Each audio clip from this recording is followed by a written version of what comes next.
We have seen Pi Network continue to develop new apps, ecosystem updates, protocol upgrades, and different projects being introduced to make Pi more useful. But even with all these updates, Pi's price is still struggling. So the question is, why? One of the main things we need to look at is how much Pi is available and how many people are willing to sell it. Let me explain it in a very simple way.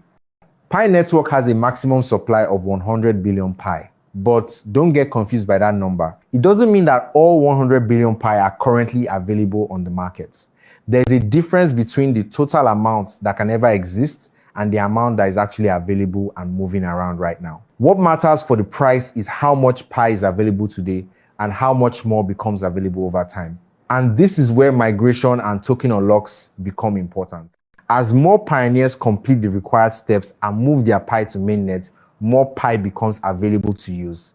And to be clear, migration itself is not a bad thing. In fact, it is necessary for Pi Network to grow. The problem is what happens after people receive their Pi.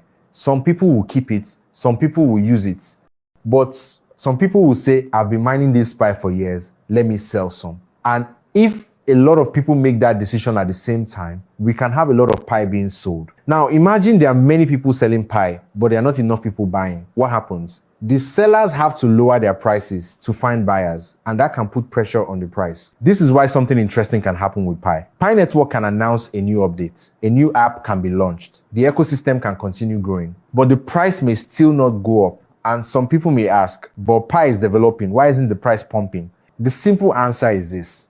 Development is good, but development alone doesn't automatically increase the price. People have to actually want the token. Think about it. If Pi becomes more useful and more people need Pi to use different apps, buy things, pay for services, or carry out transactions, that can create more demand. But if more Pi is entering the market and many holders are selling at the same time, that selling pressure can cancel out some of that demand.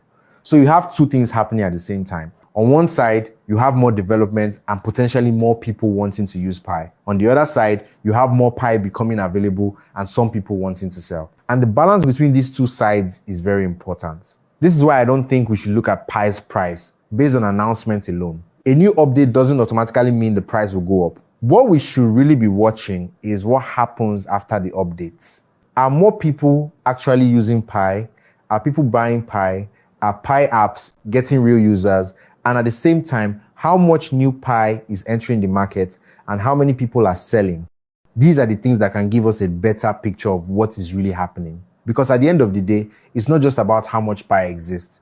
It's about how much Pi people want. If the number of people who want to use and buy Pi grows faster than the amount of Pi being sold, that could create a better environment for the price. But if more and more Pi becomes available while demand remains weak, the price can continue to struggle. And this is the real battle happening with Pi right now. On one side, Pi is trying to build more utility and create more reasons for people to use the coin. On the other side, there is more supply coming into the market and some holders are willing to sell. So don't just watch the price, watch the supply, watch the migrations, watch the unlocking of tokens, watch how many people are actually using Pi. And most importantly, watch whether Pi is creating enough real demand to absorb the supply coming into the market. Because Pi can continue building a huge ecosystem, but at the end of the day, supply and demand still matter. More people using Pi can create more demand. More Pi entering the market can create more selling pressure, and which one becomes stronger could have a big effect on the price. So now, I want to hear from you. Do you think Pi Network will eventually create enough demand to handle the amount of Pi entering the market? Or do you think token unlocks and selling pressure will continue to hold the price down? Let me know what you think in the comments. And if you want more simple and honest videos about Pi Network and what's really happening behind the scenes, make sure you subscribe to the channel. I'll see you in the next one.